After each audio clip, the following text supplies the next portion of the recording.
Assalamualaikum warahmatullahi wabarakatuh. Salam sehat dan salam sejahtera untuk kita semua. Selamat datang saya ucapkan kepada Bapak, Ibu, direksi maupun perwakilan dari manajemen perusahaan tercatat, para tamu undangan serta peserta yang telah hadir pada acara Public Expose yang hari ini merupakan hari keempat. Pada hari keempat ini akan terdapat 12 perusahaan tercatat atau emiten yang akan memaparkan update kinerja perusahaan mereka. Kami ucapkan terima kasih banyak atas kesediaan dan partisipasi Bapak Ibu dari emiten-emiten tersebut. Public Expose Live 2021 ini adalah momen yang sangat tepat bagi para investor dan juga calon investor untuk mengetahui berbagai perkembangan, rencana serta strategi perusahaan ke depannya yang nanti akan dipaparkan langsung oleh para emiten tersebut. Semoga dengan acara Public Expose Live 2021 ini menjadi sarana bagi investor dan calon investor untuk bisa lebih mudah mengakses informasi dan juga menambah keyakinan bagi investor dan calon investor untuk berinvestasi di pasar modal Indonesia. Demikian kami sampaikan. Akhir kata, saya mengucapkan selamat mengikuti Public Expose dan sekali lagi semoga informasi yang didapatkan nanti bermanfaat buat Bapak, Ibu, calon investor untuk memberikan guidance buat Bapak, Ibu dalam berinvestasi di pasar modal Indonesia. Assalamualaikum warahmatullahi wabarakatuh.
For almost 5 decades, PT Salamat Semporna has provided solutions for the industries of automotive, commercial, and heavy equipment parts for OEM, OES, and aftermarket customers.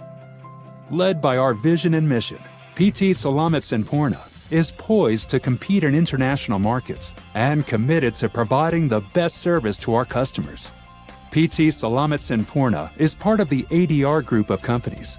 The group activities are divided into 4 main divisions: automotive, agribusiness, property, and financial services. PT Salamat Semporna has 2 production centers, one in Tangerang where it has a 75-hectare site. The second location is in Kapuk, North Jakarta, with a 5-hectare site. These production centers are located strategically with comfortable access to Jakarta International Airport and the port of Tanjung Priok.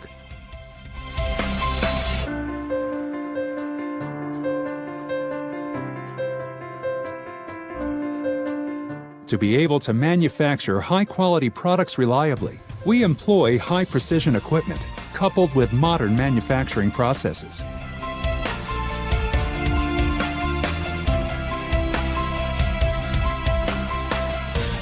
Manufactured in world-class standard facilities, each Secura filter and ADR radiator product are designed and produced to meet or exceed the SAE, JIS, and DIN testing standards, particularly to meet the requirements of efficiency, lifetime, burst strength, vibration, heat exchange, and others.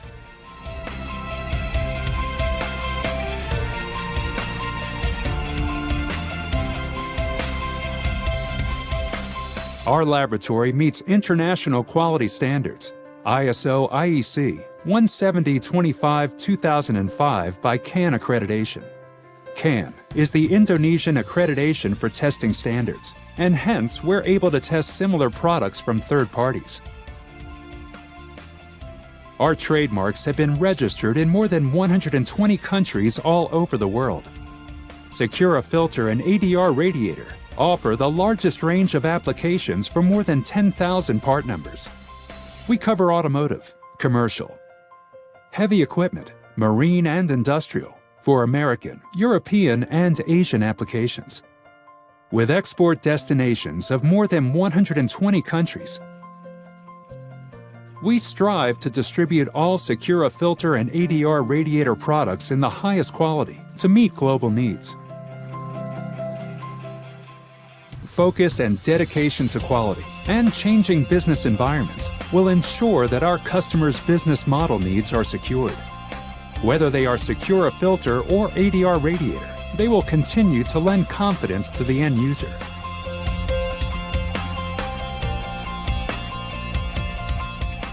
To date, PT Selamat Sempurna has won numerous prestigious awards both on the national and international stage. These are salient recognitions of the PT Selamat Sempurna commitment to become the world leader in automotive, commercial, heavy equipment, and industrial parts, to help contribute toward the national economic growth. Working hard, working closely with timely precision will help us realize our vision to become a world-class company in the automotive components industry.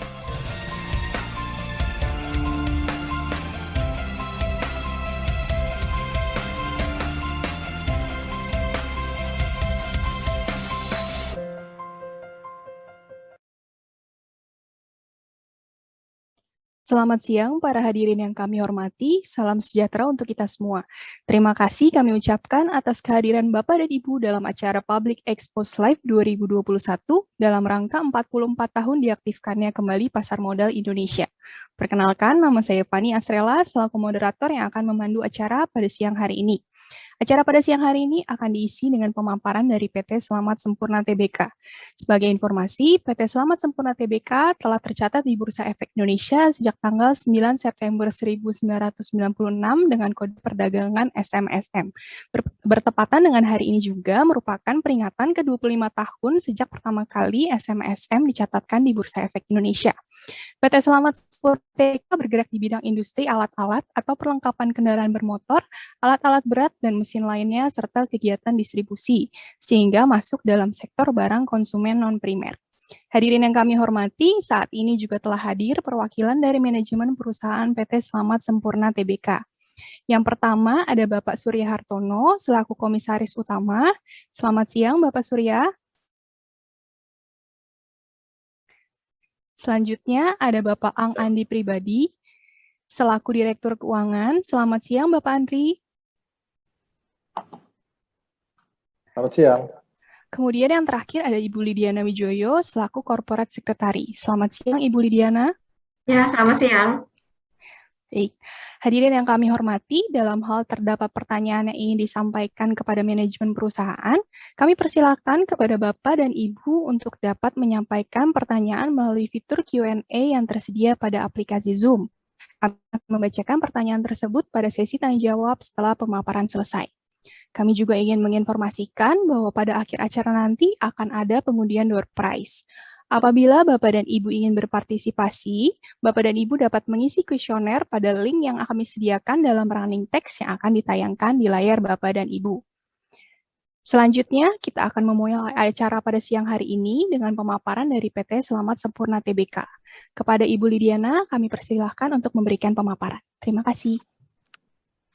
Ya, terima kasih Bu Fani ya. Terima kasih Bapak Ibu yang telah hadir pada Public Expose Live Event 2021 pada sesi Selamat Sempurna. Tanpa menunggu lebih lama lagi, kita akan masuk ke paparan dari Selamat Sempurna.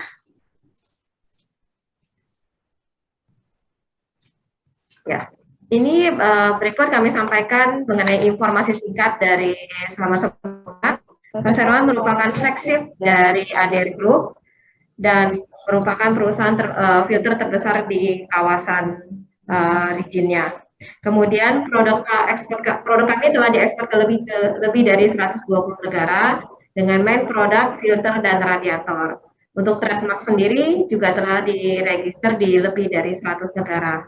Perseroan memiliki wide range of product dengan kelengkapan variasi part number baik filter maupun radiator.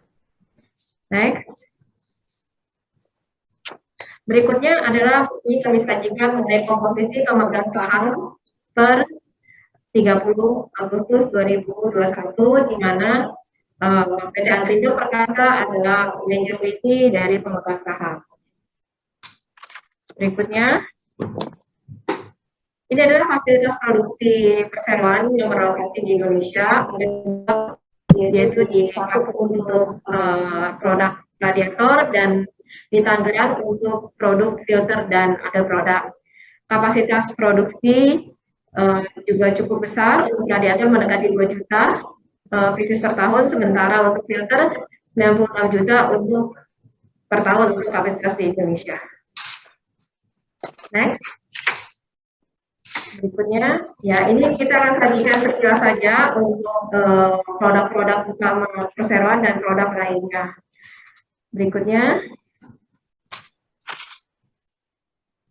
ya seperti disampaikan tadi di awal, perusahaan kami memiliki wide range of product, di mana secara total memiliki 8.000 part number dan setiap tahun bertambah sekitar 500 part number, baik untuk filter maupun radiator. Ini adalah produk untuk radiator, macam-macamnya, ada otomotif maupun heavy equipment. Berikutnya, untuk filter, berikutnya, ya ini jenis-jenisnya.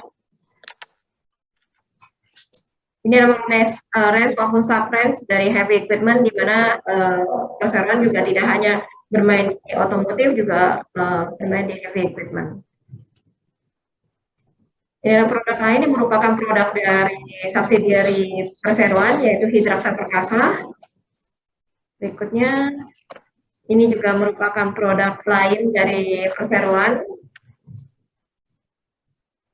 Ini adalah produk perseroan terbaru untuk tahun ini, untuk air purifier yang di-launching oleh anak perseroan.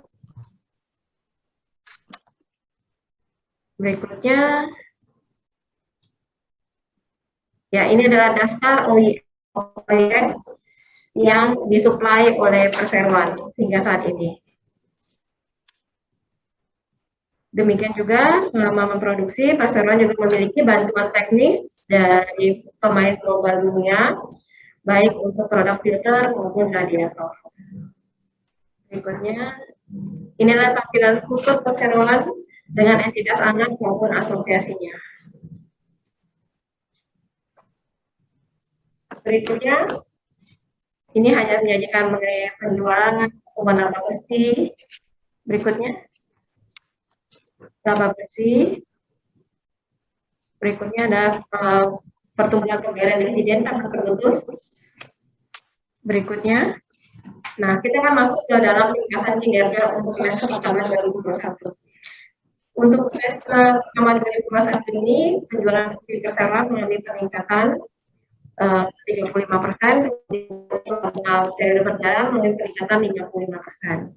Berikutnya, ini kami sajikan mengenai istilah keuangan komparatif semester pertama dibandingkan dengan semester pertama 2020, di mana kita lihat performance-nya sudah mengalami perbaikan dan bahkan sudah melebihi pencapaian yang diraih di tahun 2019 sebelum pandemi. Berikutnya, ini adalah rasio keuangan seperti disampaikan sebelumnya. Rasio-rasio ini juga tercermin di mana kalau kita lihat baik margin laba bruto, margin laba usaha maupun margin laba bersih mencatatkan nilai yang lebih baik dibanding tahun 2020, bahkan hampir sudah melewati pencapaian yang dicapai di tahun 2019.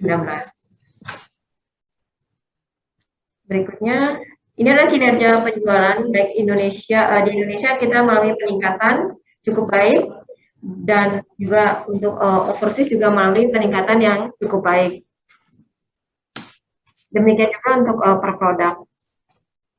Berikutnya adalah penjualan berdasarkan segmen geografis, di mana masing-masing benua mencatatkan peningkatan yang cukup baik dibanding dengan periode yang sama tahun sebelumnya. Ini adalah top 10 negara tujuan ekspor berdasarkan ranking penjualan pada semester 1 2021. Berikutnya, sementara ini kami menyajikan 10 destinasi negara tujuan ekspor yang mengalami peningkatan penjualan di semester 1 2021 peningkatan. Berikutnya, ini kami sajikan mengenai komposisi produksi. Ya, ini berikutnya kami sajikan mengenai target 2021 hingga akhir tahun, di mana diprediksikan penjualan akan mengalami peningkatan besar, diperkirakan sebesar 20%, dengan laba bersih meningkat sekitar 15%. Perusahaan juga memberikan catatan bahwa di tahun ini tantangan masih tetap ada, khususnya pada harga bahan baku dan ketersediaannya. Demikian juga terkait dengan tantangan terhadap logistik, di mana kita tahu terdapat keterbatasan kontainer untuk transportasi kargo shipment perusahaan perseroan ke luar negeri. Itu saja paparan singkat kami. Silakan saya kembalikan ke Ibu Fania.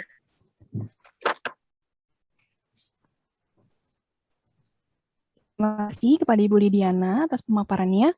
Berikutnya kita akan masuk dalam sesi tanya jawab. Izinkan saya untuk membacakan beberapa pertanyaan yang telah masuk. Pertanyaan pertama datang dari Bapak Rajo Pangulu.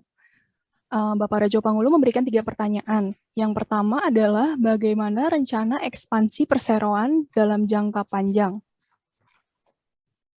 Untuk yang kedua, bagaimana kontribusi produk baru perseroan seperti HVAC atau Heating, Ventilation, and Air Conditioning, filter, air purifier, dan industrial filter terhadap sel selama tahun 2021 ini. Dan untuk pertanyaan ketiga, apakah manajemen berencana memproduksi battery filters untuk electric vehicles? Kami persilahkan kepada Bapak Andri untuk dapat memberikan tanggapan.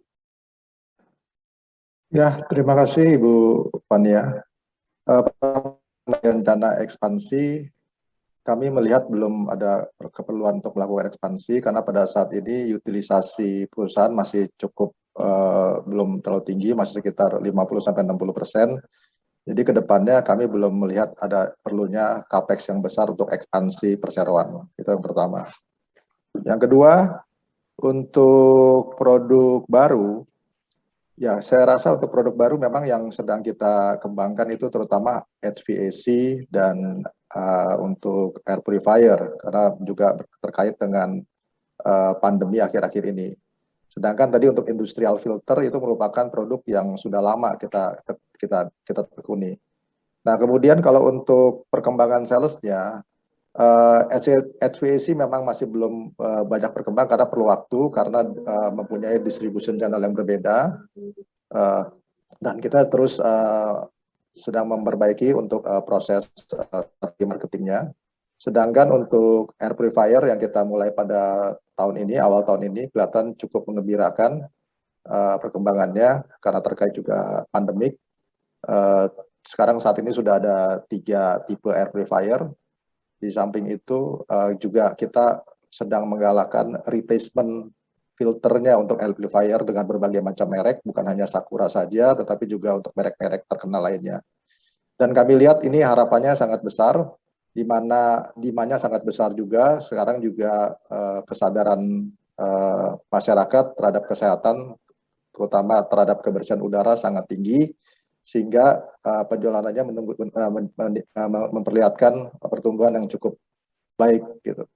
Kemudian yang terakhir mengenai baterai, sampai saat ini kami belum melihat rencana kami untuk memproduksi baterai, karena saat ini kami perseroan masih fokus pada filter dan radiator. Demikian, moderator, saya kembalikan. Baik, terima kasih Bapak Andri atas tanggapannya. Selanjutnya kami akan membacakan pertanyaan dari Bapak Albina Suha. Ini masih ada kaitannya dengan mobil listrik nih Pak. Pertanyaannya adalah bagaimana strategi perusahaan dalam menghadapi perkembangan mobil listrik? Apakah perusahaan akan memproduksi komponen-komponen untuk mobil listrik? Seperti itu. Kami mohon tanggapannya Bapak. Baik, terima kasih. Untuk EV, electric vehicle atau mobil listrik, kami sudah mengantisipasinya sejak beberapa tahun yang lalu. Kita lihat dari adanya shifting produk kami untuk filter dari sebelumnya lebih banyak otomotif, saat ini kita lebih banyak ke heavy equipment, heavy duty atau di industrial. Saat ini komposisinya sekitar 2/3 sudah di heavy, sedangkan untuk otomotif itu kurang lebih 1/3. Kemudian juga di samping itu untuk mengantisipasi seperti tadi juga telah kami sampaikan, kami juga sedang menekuni HVAC dan untuk air purifier termasuk filter replacement-nya. Demikian. Sedangkan untuk produk-produk yang terkait dengan EV, ya kami lihat bahwa untuk EV pun masih memerlukan filter, walaupun tidak sebanyak combustion engine filter, dan juga masih memerlukan juga heat exchange atau radiator ke depannya. Tentu kami akan berusaha mensuplai yang berkaitan langsung dengan produk kami pada saat ini. Demikian, terima kasih. Baik, terima kasih Bapak Andri. Selanjutnya kami akan membacakan pertanyaan dari Bapak atau Ibu Indra. Selamat siang, izin bertanya. Dengan kuatnya posisi keuangan perusahaan, kenapa tidak ada aksi korporasi berupa buyback saham? Mohon kesediaan Bapak untuk menanggapi. Oke, terima kasih. Terkait dengan buyback saham, sebetulnya kami juga sudah mengajukan ke IDX, sudah masuk dalam rencana kami. Tapi ini adalah merupakan langkah terakhir yang akan kami lakukan jika diperlukan. Karena kami melihat bahwa likuiditas di saham pun sangat diperlukan supaya juga jumlah saham yang beredar tidak berkurang. Oleh karena itu, buyback saham bukan merupakan prioritas kami. Kelebihan likuiditas itu lebih kami arahkan untuk pembagian dividen yang sampai saat ini kami secara konsisten telah menjadi salah satu perusahaan yang bisa memberikan yang kita sebut dengan quarterly dividend, yaitu pembayaran dividen 4 kali dalam 1 tahun.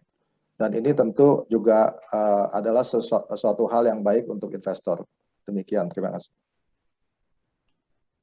Baik, terima kasih Bapak. Selanjutnya pertanyaan dari Bapak Handiman. Ada 2 pertanyaan sebenarnya, tapi yang pertama untuk otomotif mobil listrik tadi sudah terjawab. Untuk pertanyaan selanjutnya, apakah ada rencana peluncuran produk baru di luar yang ada pada saat ini? Oke, untuk produk baru tadi seperti kami sampaikan yang saat ini baru kami luncurkan tahun ini untuk air purifier alatnya, termasuk dengan replacement filternya yang memang sudah juga kita tekuni sebelumnya. Sedangkan untuk produk yang lain mungkin tidak berupa produk, tapi lebih banyak ke arah mungkin tipe baru atau SKU yang baru. Tentu setiap tahun ada SKU baru untuk menambah kelengkapan dari range produk kami. Demikian. Baik, terima kasih Bapak. Untuk pertanyaan selanjutnya dari Bapak Ertanto. Ada dua pertanyaan, Bapak. Pertanyaan yang pertama adalah kinerja H1 2021 saat ini sudah lebih baik daripada H1 2019 pre-COVID. Bagaimana strategi perseroan ke depan untuk tetap bisa kembali tumbuh dengan tingkat CAGR seperti pada saat pre-COVID? Kemudian pertanyaan selanjutnya adalah saat ini tingkat hutang perseroan cukup rendah apabila dibandingkan terhadap equity. Apakah ada rencana perusahaan untuk melakukan leveraging dengan menambah hutang untuk mendongkrak kinerja perusahaan? Kami persilakan Bapak. Oke, terkait dengan performance pada semester pertama, ya tentu kami pada semester kedua ini juga tetap fokus. Pertama tentu dengan terus mengembangkan market yang ada dan juga fokus pada untuk cost reduction program, di mana kami melihat bahwa produktivitas perseroan masih belum cukup baik, harus kita tingkatkan supaya kedepannya end result-nya akan lebih baik daripada tahun-tahun sebelumnya. Sebetulnya juga hal ini juga sudah tercermin dalam pencapaian H1 yang cukup baik, dan kita berharap untuk pada secara full year juga akan menunjukkan peningkatan yang lebih baik atau bahkan bisa melebihi pencapaian pada tahun 2019. Kemudian selanjutnya dengan apa ya? Sorry tadi pertanyaan kedua saya lupa. Ya, yang kedua adalah saat ini tingkat hutang perseroan cukup rendah. Oke, untuk terkait dengan hutang perseroan, ya memang kami melihat bahwa saat ini tentu untuk ekspansi berkaitan dengan fasilitas perseroan. Pada saat ini fasilitas perseroan masih utilitasnya masih sangat rendah, sampai 60%. Jadi untuk ekspansi kami belum melihat adanya keperluan ekspansi, sehingga juga untuk penambahan leveraging juga belum ada. Tapi secara ke depannya, kami masih melihat kami akan meneruskan apa yang disebut dengan vertical integrated akuisisi yang memang dalam program kami, yaitu untuk mengakuisisi perusahaan-perusahaan yang terkait dalam lini produksi kami. Tapi tentu ini akan kami lakukan dengan konservatif. Apabila kami bisa menemukan sesuatu yang baik, tentu kami akan melakukan leveraging untuk kedepannya meningkatkan kinerja perseroan. Demikian. Baik, terima kasih Bapak. Untuk pertanyaan selanjutnya dari Ibu Nadia, strategi apa yang dilakukan sehingga laba bisa meningkat padahal sedang mengalami pandemi seperti sekarang ini? Kami persilakan Bapak. Oke, tentu ya strateginya yang telah kami sampaikan, kami juga berusaha meningkatkan produktivitas dan juga melakukan cost reduction program. Di samping itu, kalau kita lihat pada H1, pencapaian H1 memang sangat tinggi. Hal itu disebabkan karena pada saat H1 tahun sebelumnya, pada tahun 2020, yang pada saat itu pandemik dimulai, itu memang pencapaian perseroan tidak begitu baik. Sehingga tampak pada satu tahun ini peningkatannya sangat signifikan.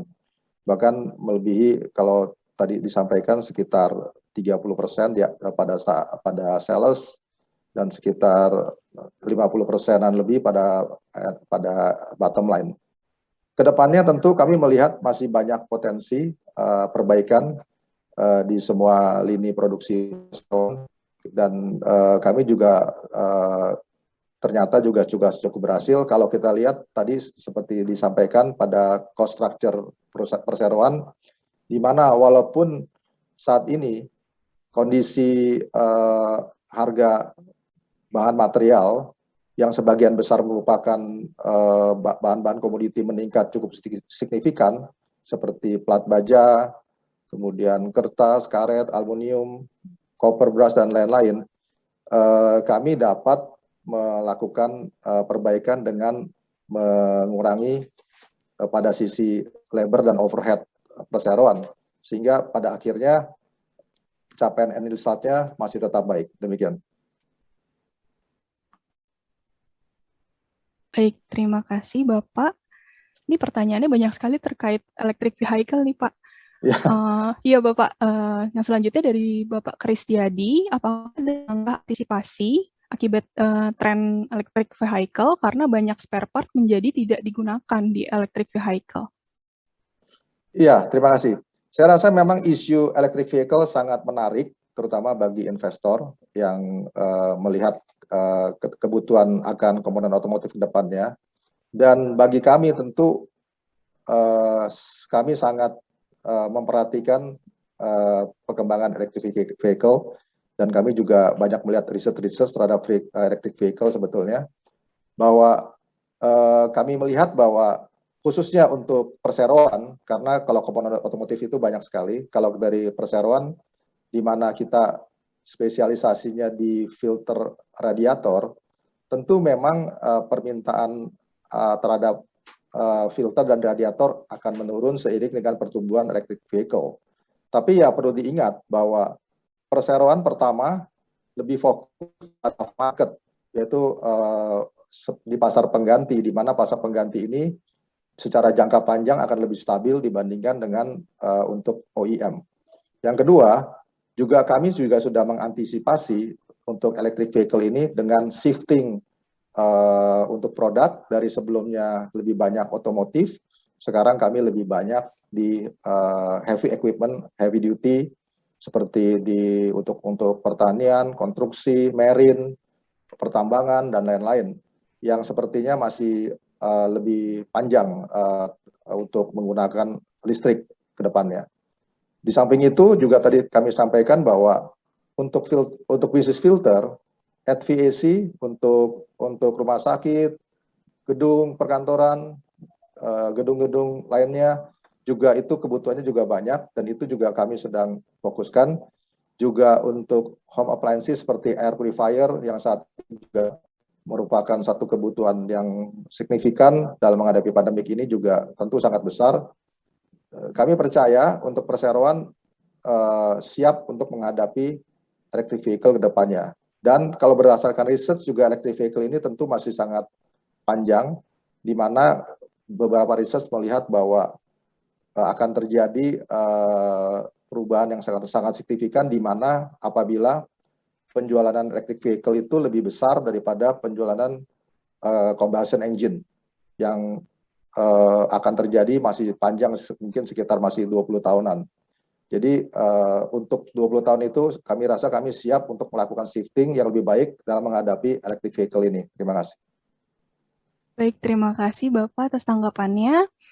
Kami lanjutkan untuk pertanyaan selanjutnya dari Bapak Andreas Kristo. Apakah perusahaan memiliki rencana untuk melakukan akuisisi daripada membagikan memaksimalkan nilai bagi investor? Kembali kami persilahkan Bapak. Baik, sebetulnya pertanyaan ini sudah terjawab sedikit daripada pertanyaan sebelumnya, bahwa kami sudah jelaskan bahwa kami juga tetap fokus kepada vertical integrated acquisition, yang juga merupakan salah satu program kerja kami, walaupun memang sangat konservatif. Kami tidak mau akuisisi ini akan men-drag down daripada performance perusahaan. Jadi tentu kami secara berkesinambungan dan selektif melakukan proses pencarian dalam akuisisi. Tentu di samping itu, kami juga sementara ini untuk kelebihan cash flow akan kami distribusikan dalam bentuk dividen, seperti itu. Terima kasih. Terima kasih Bapak. Pertanyaan selanjutnya dari Bapak Hastomo. Berapa persen serapan capital expenditure 2021 dan budget capital expenditure untuk 2022?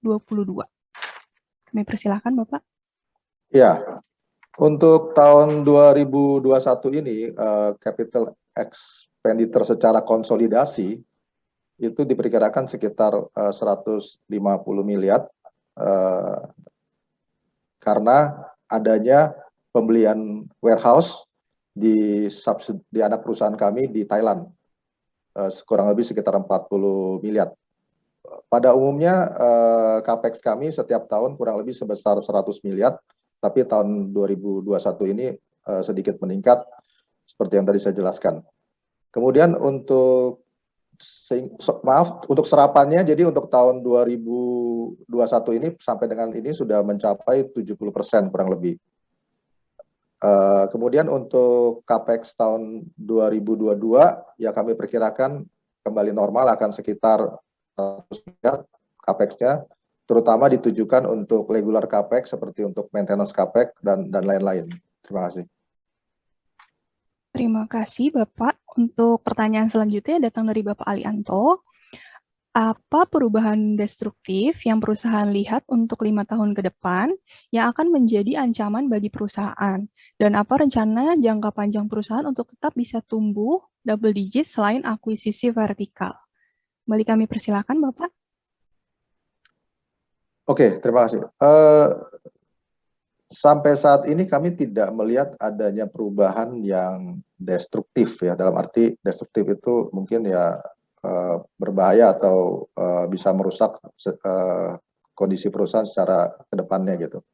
Kami melihat yang paling dekat juga tadi sudah banyak dipertanyakan mengenai electric vehicle, tapi kalau menurut kami itu tidak destruktif dan menurut kami juga hanya suatu tantangan yang harus kami antisipasi, sudah sejak lama kami antisipasi. Demikian saya rasa jawabannya. Baik Bapak, terima kasih. Ini mungkin menjadi pertanyaan terakhir dalam sesi Q&A hari ini ya Pak ya. Ya. Pertanyaan dari Ibu Mutiara. Pertanyaan pertama, sales volume growth, target 21 dan 22F. Kemudian pertanyaan kedua, isu dengan kenaikan raw materials, apakah bisa di-pass on ke harga jual? Dipersilakan Bapak. Ya, tadi kalau untuk proyeksi sudah disampaikan ya, untuk sampai dengan tahun 2021 ini kami perkirakan pada full year tahun ini penjualan akan meningkat sekitar, kita harapkan bisa 20%. Kenapa? Dan laba bersih sekitar 15%. Kalau tadi bicara mengenai volume produksi, tentu volume produksi tidak bisa berkaitan langsung dengan sales karena kami sedang melakukan shifting. Jadi secara kontinu memang jumlah produksi perseroan volumenya memang tidak meningkat secara signifikan karena shifting dari otomotif ke heavy duty mengakibatkan volume yang diproduksi mungkin tidak terlalu banyak, tapi value-nya lebih tinggi seperti itu. Kemudian yang tadi terakhir pertanyaannya, mengenai kenaikan harga raw material, perseroan mempunyai pricing power untuk mentransfer kenaikan harga material kepada customer. Tapi memang tidak secara langsung, kami juga memiliki policy untuk tidak melakukan kenaikan secara langsung. Seperti yang kami lakukan pada tahun ini, perseroan juga telah menaikkan harga untuk pasar ekspor itu sekitar 5-7%, sedangkan untuk pasar lokal itu sekitar 2,5-5%. Jadi kita juga melihat kondisi stok perseroan dan melihat dari average cost, harga average material. Sehingga seperti tadi saya sudah sampaikan bahwa kita mempunyai pricing power bisa mentransfer kenaikan raw material karena raw material kami adalah komoditi yang juga dialami oleh produsen lain. Demikian. Baik, terima kasih Bapak Andri atas tanggapannya. Dikarenakan keterbatasan waktu dan berat hati, sesi tanya jawab ini harus kami akhiri. Selanjutnya kami persilahkan kepada Bapak Andri untuk memberikan closing statement. Oke, sebagai closing statement, saya mengucapkan terima kasih kepada IDX, ke C, ke P, dan pihak lainnya, juga terutama kepada seluruh panitia Public Expose Live tahun 2021. Terima kasih juga kepada para investor dan para peserta PUBEX webinar pada hari ini. Selanjutnya, yuk nabung saham SMSM, maju terus pasar modal Indonesia. Terima kasih. Terima kasih kepada Bapak Andri atas closing statement yang disampaikan. Sebelum acara kami tutup, kami ingin menginformasikan kembali bahwa akan ada pengundian door prize. Untuk berpartisipasi dalam pengundian tersebut, Bapak dan Ibu dapat mengisi kuesioner pada link yang akan Bapak dan Ibu temukan di running text yang akan tayang dalam layar Bapak dan Ibu. Hadirin yang kami hormati, pada penghujung acara Public Expose Live 2021 pada sesi ini. Atas nama penyelenggara, kami ucapkan terima kasih kepada PT Selamat Sempurna Tbk atas kesediaannya, dan juga kepada Bapak dan Ibu atas kehadiran dalam sesi Public Expose Live siang ini. Kami memohon maaf apabila dalam pelaksanaannya terdapat hal-hal yang kurang berkenan. Izinkan saya untuk dapat menutup acara. Sampai jumpa pada sesi Public Expose Live berikutnya. Maju terus pasar modal Indonesia.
Oke.